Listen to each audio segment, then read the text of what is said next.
everybody. I guess we should get started here. We're glad that there's some friends here today.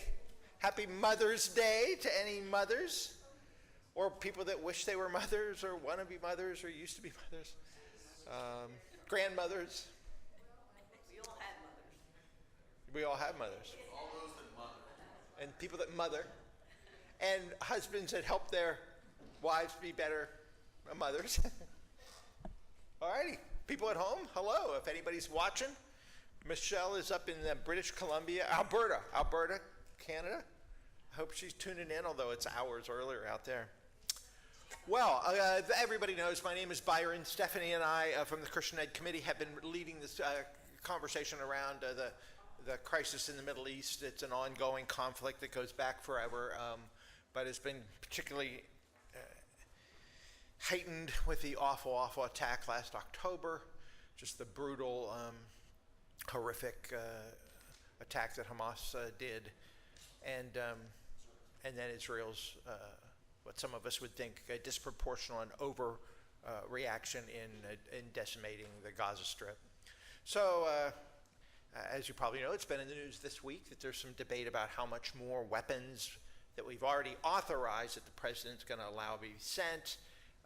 They've pushed everybody into this one city, and now they're attacking that city, and it's ugly. But the last week, we were looking particularly at biblical texts about land and about Zion and about promises of God and whether the ethnic Jewish people are still God's chosen people and what that has to do with contemporary land claims.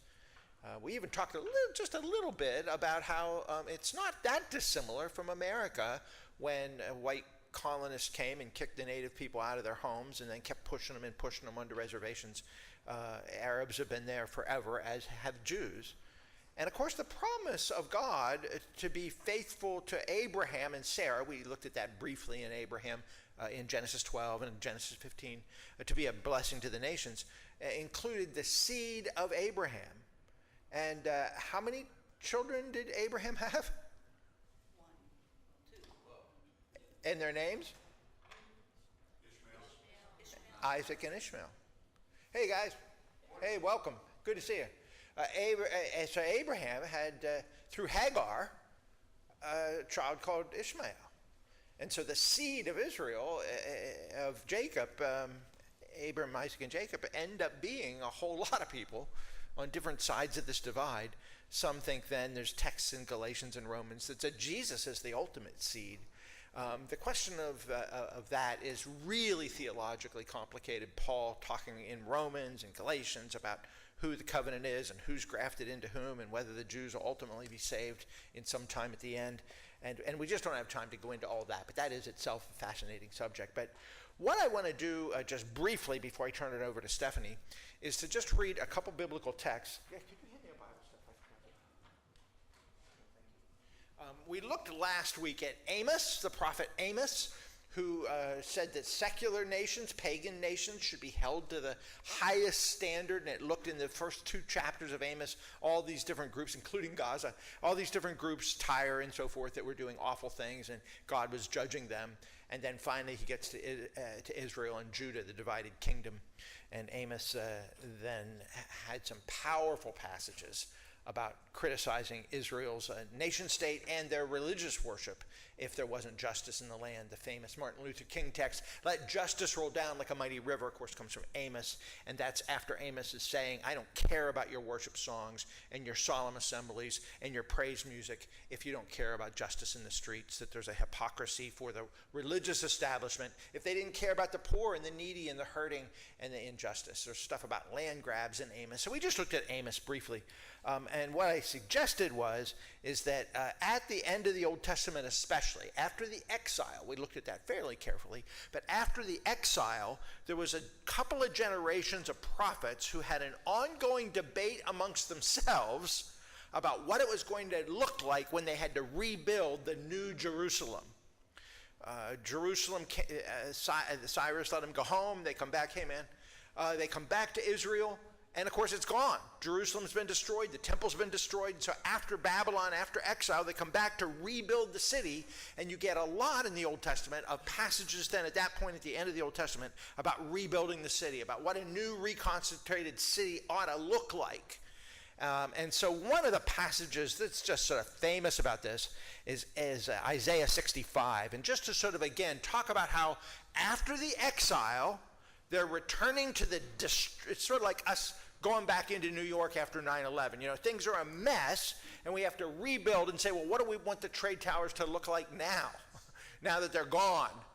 And we have generations of architects debating what the city ought to look like in Lower Manhattan as they rebuild. That's kind of what it's like in Jerusalem after the exile when Nehemiah and Ezra come back and start rebuilding the wall. But one of the guys that spoke poems and prophecies about all that was Isaiah. Some people think there were more than one Isaiah, near the end of Isaiah. And I'd just like to read Isaiah 65, just as sort of a reminder of what we were looking at last week. And now let me just say this too. We don't have time to unpack all this. But when the Old Testament prophets start dreaming about the new city, it becomes, the fancy word is eschatological. That means the end times. It becomes like, this is what we want our city to look like as we're rebuilding it here after it's been destroyed by the Babylonians or the Assyrians or whoever. But it also becomes like we're dreaming what ultimately God is going to do someday, what some people might call heaven, or the new creation. Thy kingdom come on earth as it is in heaven, as the Lord's Prayer says. So it's both now, after the exile, as they're rebuilding the city, and ultimately, finally, what Jesus is going to do when he comes back. So it has this both and, you'll see, because it's a perfect world they're talking about. But here's what Isaiah says after the exile. He says, in this new city, behold, I'm going to create a new heavens and a new earth. I'm not just going to build a new temple. I'm going to redo the whole thing. The former things, your pain and exile, will not be remembered, nor will they even come to mind. But be glad and rejoice forever in what I will create. For I will create a new Jerusalem to be a delight and a people for joy. I will rejoice over Jerusalem and take delight in my people. The sound of weeping and crying will be heard no more. Never again will there be in it an infant who lives but a few days. No more infant mortality as there is, particularly in Gaza. Or an old man who now does not live out his years. We old people will get to be healthy and dies at 100. He will be thought to be a mere youth. He who fails to reach 100 will be considered a curse. They will build houses and dwell in them, and they will plant vineyards and eat their fruit. No longer will they build their houses and have other people live in them, or plant and others eat. For as the days of a tree, so will be the days of my people, my chosen ones who long enjoy the works of their hands. They won't toil in vain. They'll have meaningful work. Or bear children doomed to misfortune. For they will be a people blessed by the Lord, they and their descendants and after them. They will call and I will answer. While they're still speaking, I will hear. I'll answer their prayers. Right there I'll be. I'll answer all your prayers, it says. And the wolf and the lamb, perennial enemies, will feed together. The lion will eat straw like the ox, and dust will be the serpent's food. They will neither harm nor destroy in all my holy mountain. So Zion, the new city, is rebuilt in a way that only God finally can complete it. And God will complete it with this vision of a healthy life, of people not dying, of kids not being sick, of people having meaningful work and labor. It sounds like a good place to live. And in fact, others, even enemies, are included at the table. The ox, maybe it means literal animals, but most interpreters believe that this is sort of a metaphor for anybody that doesn't get along, races or classes or sexes or enemies or nations or Israelis and Palestinians, which is why in the very first week of this class we said we want to be pro-Israeli, pro-Palestinian, and pro-peace. That if we want to understand what it means to have Israel be secure in this kind of vision of Isaiah 65, we have to also make sure that the lamb and the lion are laying down together and the Palestinians have safety. And if we care about the Palestinians, as many people rightfully do after particularly this horrific genocide in Gaza, if people care about Palestinians, they've got to care about Israel. Because nobody's going to get along unless this happens. Now, some would say, well, God will make it happen in the end times. But isn't that what we as Christians kind of long for? We dream into living into what God promises he's going to do. We're going to claim God's promises and try to embody them. Not that we build the kingdom on earth, but this is a kind of ideal that we're looking for and hoping for. A peaceful city, Isaiah 65. Well, that was just one text that comes to mind, that, like Amos of last week, the Old Testament prophets talking into the political situation of rebuilding Jerusalem and what that looks like in the here and now, and how ultimately it's God's doing that's going to rebuild it safely. Some would say these texts are only for Jews in the city of Jerusalem, but of course Jerusalem's been a holy city for the Muslims as well. It's why they fight so much about it, and it's why Jerusalem is divided now into East Jerusalem, where it's like a second or a third most important city in Islam. And so Jews and Muslims and the Christian Arabs that are there have got to be like the wolf and the lamb, and neither harm nor destroy in all my holy mountain. Let me give you another text just for the fun of it. Here's what Isaiah said earlier on in his book. This is we read Isaiah 1 and 2 at Christmas time often, and we hear about some of the great stuff. And in Isaiah 2, just listen to this. This is what Isaiah, the son of Amos, saw concerning Judah and Jerusalem.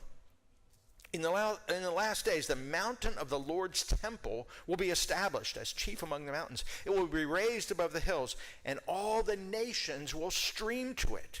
Many people will come and say, "Come, let us go up to the mountain of the Lord and the house of the God of Jacob. He will teach us his ways so we can walk in his ways. The law will go out from Zion, the word of the Lord from Jerusalem. And he will judge between the nations and settle disputes amongst the people.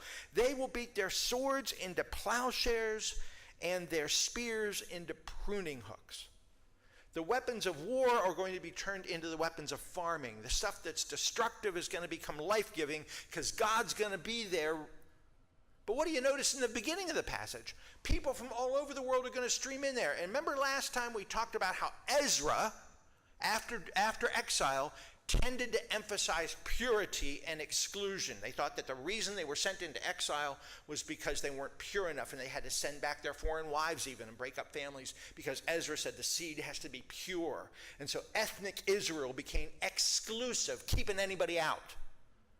And then along comes Isaiah. I don't know what they were thinking, because Isaiah says, oh, the nations are going to come to us. We're going to be a blessing to everybody, like the promise of Abraham in the beginning.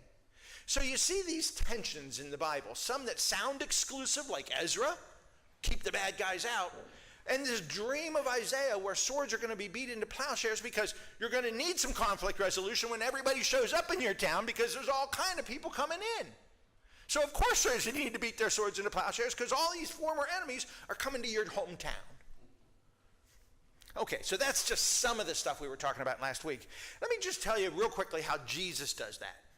Jesus shows up, and in his very first sermon, I said quickly last week that Jesus took the side not of Ezra, but of maybe Amos, of being inclusive. He touched lepers who you weren't allowed to touch because they were impure.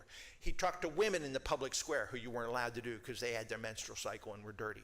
You talked to Samaritans. He even used them in his parables. Jesus went at children who were considered nobodies. At every point, Jesus is saying good things about others. But let me just tell you one more example of that.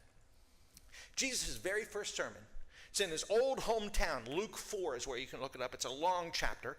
But in Luke 4, Jesus picks up the scriptures, and it's Isaiah 61, one of these passages about the Spirit of the Holy Spirit of God falling upon him, so that he proclaimed the kingdom coming to the poor and the oppressed, to let the people that need liberated, let them go free, and cancel debts. That's why we say forgive us our debts, as it is in heaven. It's an economic term.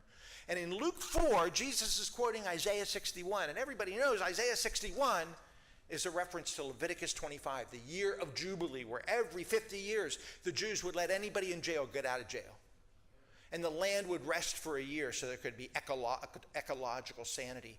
Anybody that once had owned land gets it back if you had sold it off. The debts were canceled. And so there's all this cool stuff, social policy that goes on in Leviticus 25 every 50 years based on the Sabbath and mercy and justice and rest and outsiders getting in and animals even getting healed. they never kept the year of Jubilee, it doesn't seem. But that dream in Leviticus 25 of canceling debt and letting poor people out of jail and all this stuff is picked up by Isaiah 61, and it's the text for Jesus' very first sermon. So all this good policy happens, and Jesus reads the text, and it says he just sits down. I don't know if Kyle ever has read a passage and then just set his butt down in the chair, but every eye would be on him, right? And that's what the text says. Every eye was on him. They're waiting like, dude, come on, preach now. You read the passage. What goes on? Jesus doesn't preach a sermon. He just says, in your hearing, it is now fulfilled. The year of Jubilee that only God could bring, in fact, is brought. This Isaiah dream is, in fact, reality now. Jesus says, it's me, sit back down. It's blasphemy for somebody to say you're God, actually. And they didn't like that much. But then here's where it gets really interesting. You can read in Luke 4, the next thing that Jesus says, sort of the Sunday school class after his sermon. And in Luke 4, come on, I should have had a bookmarker in here. In Luke 4, let's say verses 20, his first sermon starts in verse 16. But then after the sermon, in verse 24, it says this. Make sure I'm reading it right. In verse 24, I tell you the truth, he continued. No prophet is accepted in his hometown. Somebody said, you're from our hometown? Because he went back to his old hometown to preach. Like, you're from one of us? He says, I assure you, verse 25, that there will be many widows in Israel in Elijah's time when the sky was shut for 3.5 years and there was a severe famine throughout the land. Yet Elijah was not sent to any of them, but to a widow in Zarephath in the region of Sidon. You know what that is? Enemy territory. Jesus uses as an example of faithfulness somebody that's not Jewish. And then he says, rubs it in a little more, and there were many in Israel with leprosy in the time of Elisha the prophet, yet not one of them was cleansed.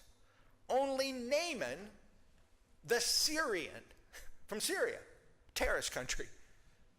Jesus uses as his case study of God's covenantal faithfulness and blessing two people who are not Jews.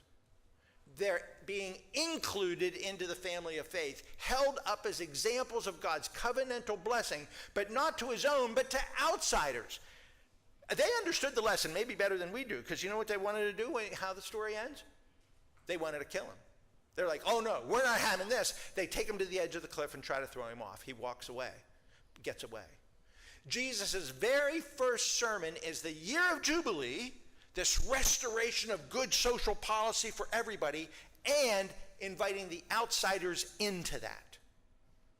It's only one text, but it was Jesus' first sermon.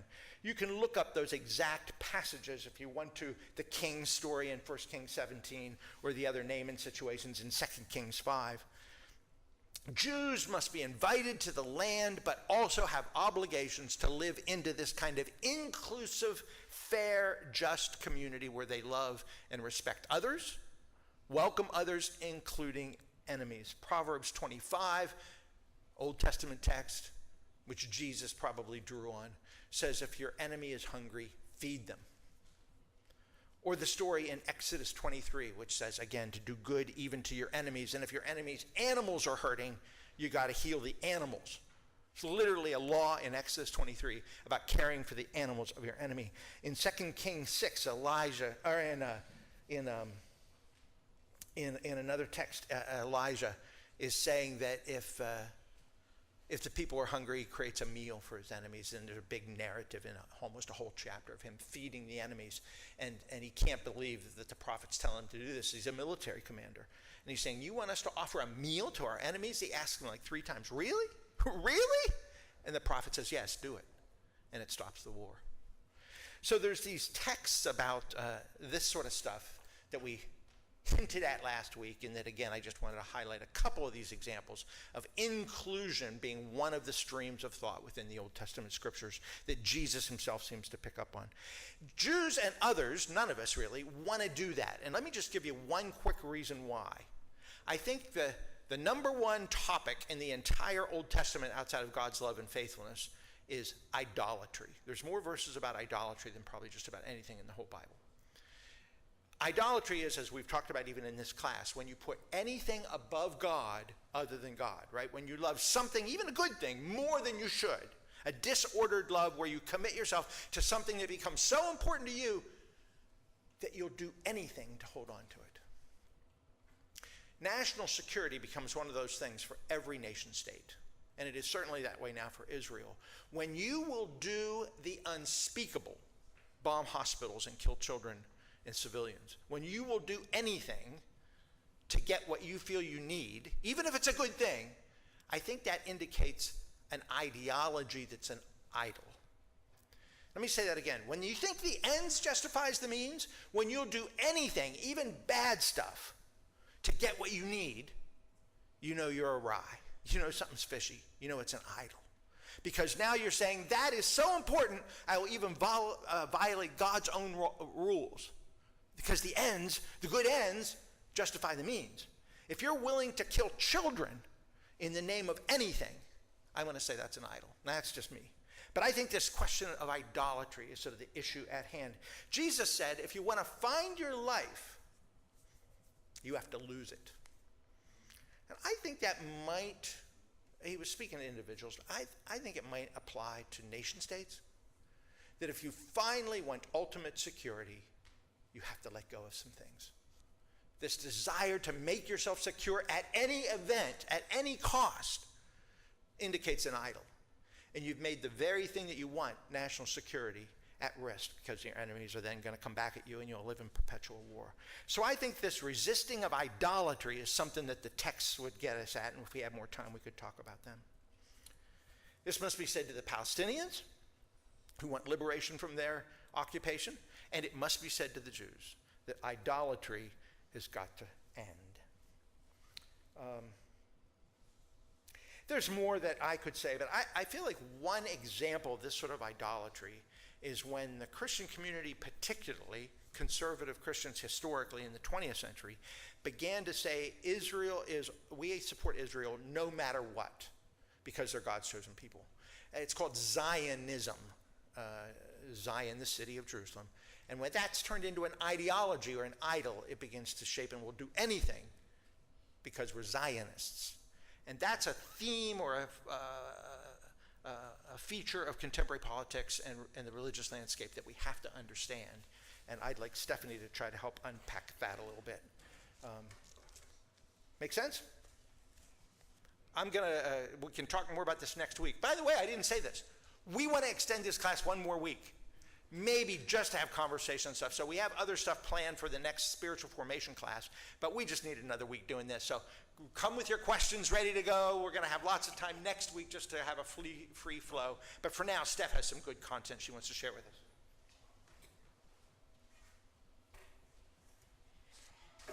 All right, thanks. So, Zionism. I'm sure it's a word that we have all heard thrown around a lot. I imagine anti-Zionism is a word many of us have heard thrown around a lot. But what do these terms really mean, and how do they fit into both the current and historical religious and political landscapes? Well, not surprisingly, it is complicated.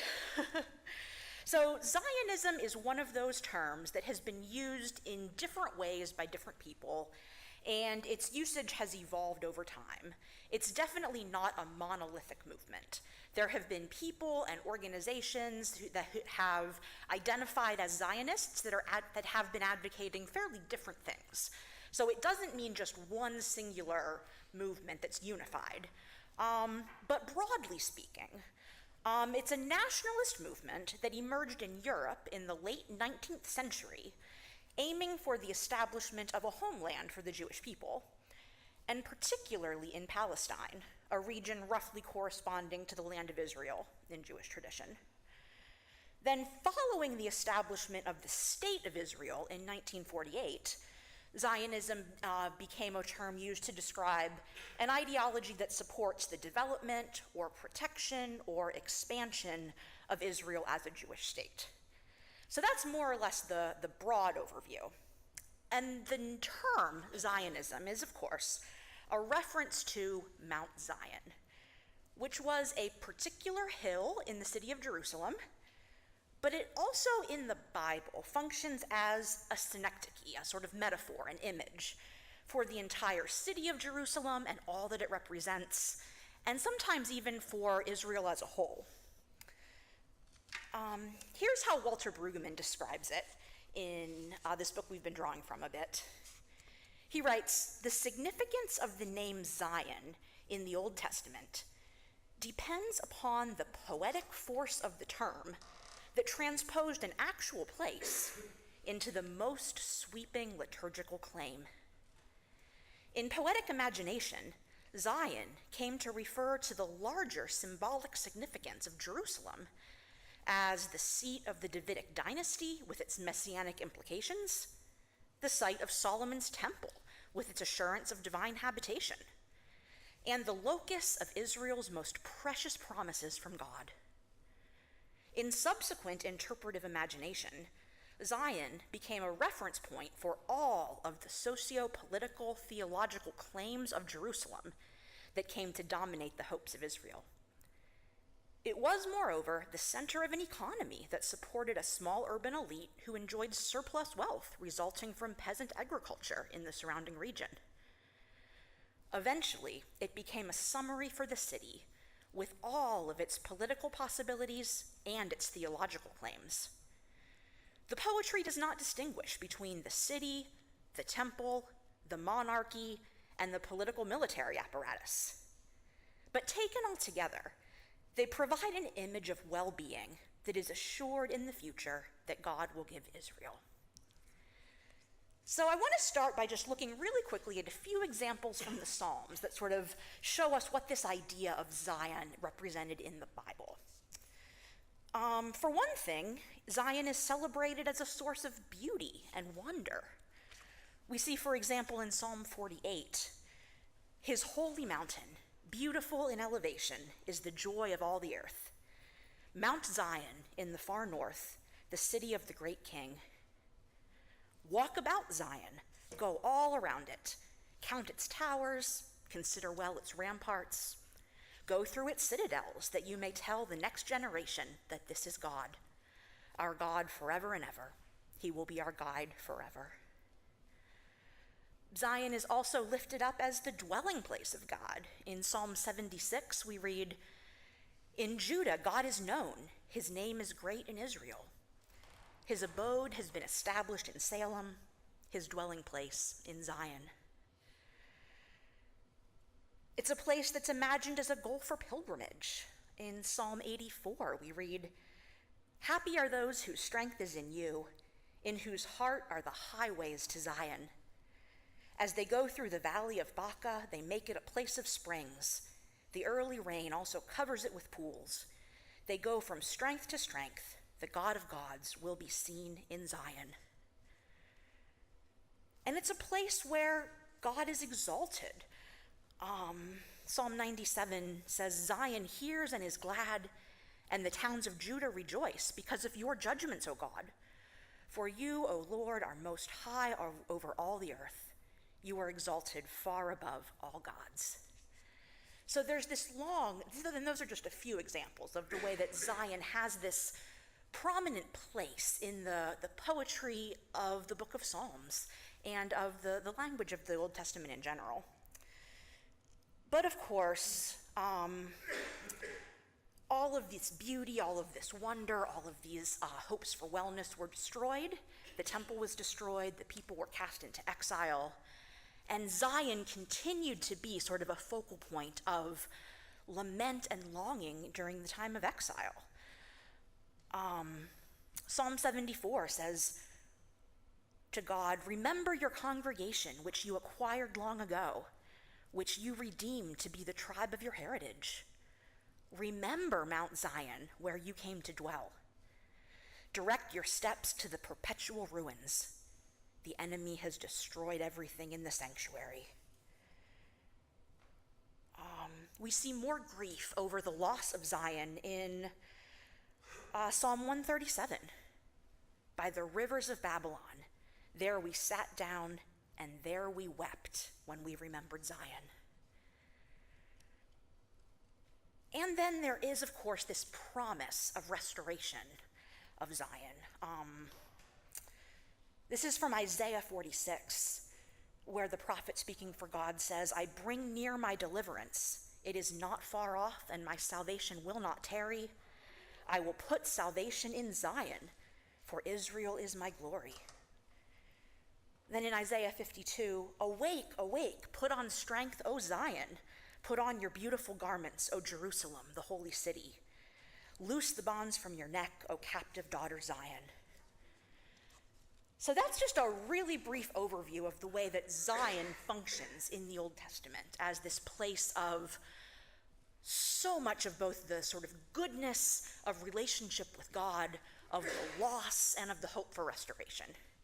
And so that's where the term Zionism comes from, that synecdoche that's used in the Bible. But it is a term and a movement and a collection of ideologies that are a strange blend of religious and political. So what we would call the Zionist movement originated in the late 1800s, and it was actually originally an entirely secular movement. In Europe, there were, a large number of Jews living in various European countries, and they were beginning to have more upward mobility. And this, unfortunately, led to a backlash of rising anti-Semitism. So at the time, various, thinkers of the day talk a lot about the Jewish question or the Jewish problem. How is society supposed to deal with this group of people who don't quite assimilate, are often mistreated, are sort of on the periphery of society, are perhaps gaining influence, and that's causing tensions. It's, of course, a bad thing for the Jewish people themselves, and it's causing sort of instability within societies. So there are various different proponents, both within the Jewish community and by outsiders, about what do we do about the Jewish question, the way it was talked about at the time. And so one of those proposals was the idea of forming a Jewish homeland that the Jews who were in this tenuous position in various European countries could all go to and live their Jewish identity fully. Now, there were lots of different, this is the late 1800s, yes. The late 1800s, yes. So there were lots of different proposals. Some of them didn't even center on the Holy Land at all. Some said, we should start a Jewish homeland in Uganda or in Argentina. A lot of these different ideas were kind of popularized and sort of coalesced around a figure named Theodore Herzl, who you may have heard of. He's one of the sort of popularizers. But as there were all of these sort of different competing visions, the language of Zion from the Bible was employed to sort of say, well, we don't want to go to Uganda, we don't want to go to Argentina, let's all sort of coalesce around this idea of forming a Jewish homeland around the city of Jerusalem. And at the time, most Jewish people were opposed to this idea. Some for religious reasons. Those who were observant Jews, the Orthodox, basically thought it was idolatry. They said, God has promised to send a Messiah to come and restore the city of Jerusalem, to gather us back into our homeland. And so it's preposterous to think that a human political project can do that. They thought that this was really trying to replace trust in God with earthly ambition. And many Orthodox and Hasidic Jews to this day continue to have that position. Some just thought it was impractical. Like, we don't want to go halfway around the world to this place we've never been to. Who knows what's there? And some were concerned about the fact that this was also endorsed by many notable anti-Semites.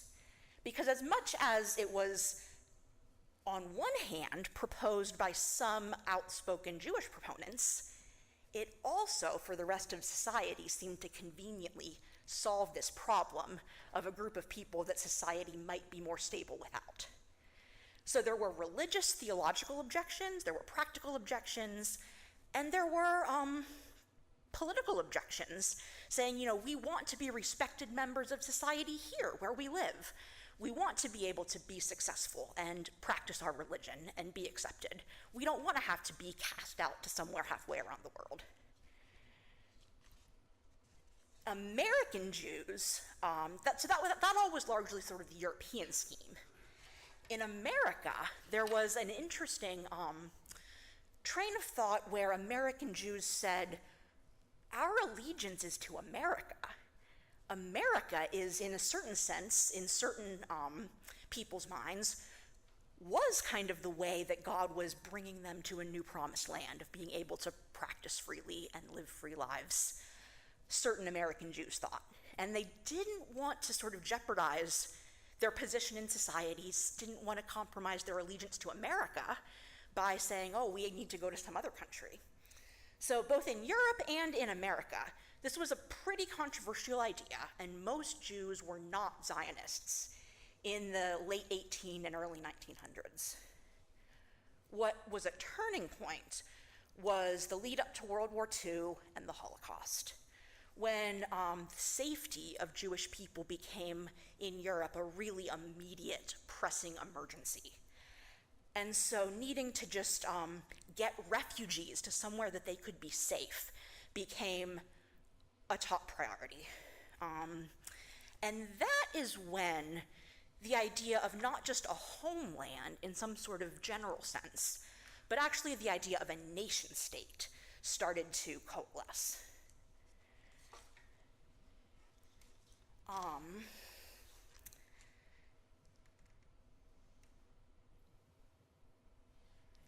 Yeah. You might want to just mention that there's a large percentage of Jews worldwide that were killed. Yes. I'm not sure what the percentage is, but the total number of Jews in the world, a high percentage of them were killed. Yeah, it was a huge, huge tragedy. Massive, massive numbers. And so this really prompted worldwide feeling of needing to do something to sort of make this Jewish homeland a reality through the United Nations. Yeah. What is the Jewish beliefs today? What do they believe in? In terms of the question of Zionism? Yeah, that's a great question. That's where we're headed next.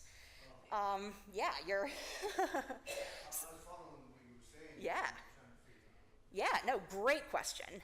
And it is varied. Some Jews very much support the Zionist project.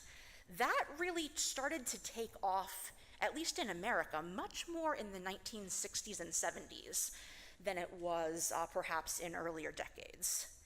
Some Jews are adamantly anti-Zionist, who would say our convictions, our commitments to justice say that we can't endorse this settler colonial project. Some are just sort of non-Zionists, not necessarily pro, not necessarily against. There's a wide variety. And just as there was from the very beginning, there are theological objections, and there are more political objections, and those intersect, those inform each other. A lot of the things that we were talking about how do we read the Bible, how do we understand justice, how do we understand God's relationship to the land and God's call to God's people. These are live debates in both Judaism and in Christianity. So there's not just one answer. Yeah. Why is everyone against the Jews? What's the back of their hatred? Is it just because they're God's people? What's caused the anti-Semitism that goes on? That is a big question, and it's different in different places. Why does any discrimination happen? Yeah. Back even, like the Jews were all cast out of Rome, and they had a special dispensation in Rome where they didn't have to worship the pagan idols, but they were still You're talking like in ancient times. ancient Yeah. Rome, like around the time of Jesus. And so, but then later, once Christendom came with Constantine, the Jews were pretty much a constant group that was oppressed by the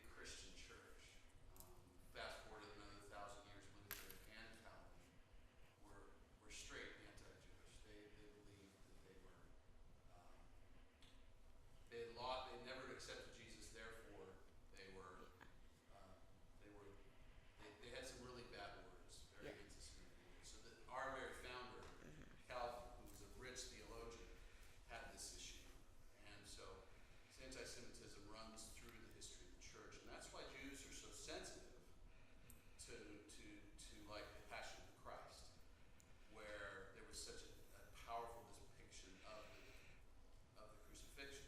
It's not that they're saying that didn't happen. It's the way it's being presented, and historically they look back and they get afraid Yeah. because of what's happened. Yeah. And Germany was Lutheran.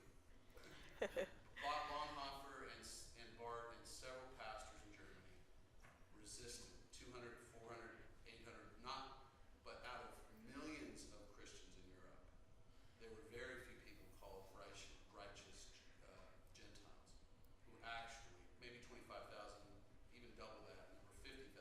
We've recorded about 25,000. So the history of anti-Semitism is powerful. Yeah. It's a scapegoating. It's a group that you can scapegoat because they end up in more powerful positions, usually in proportion to their numbers.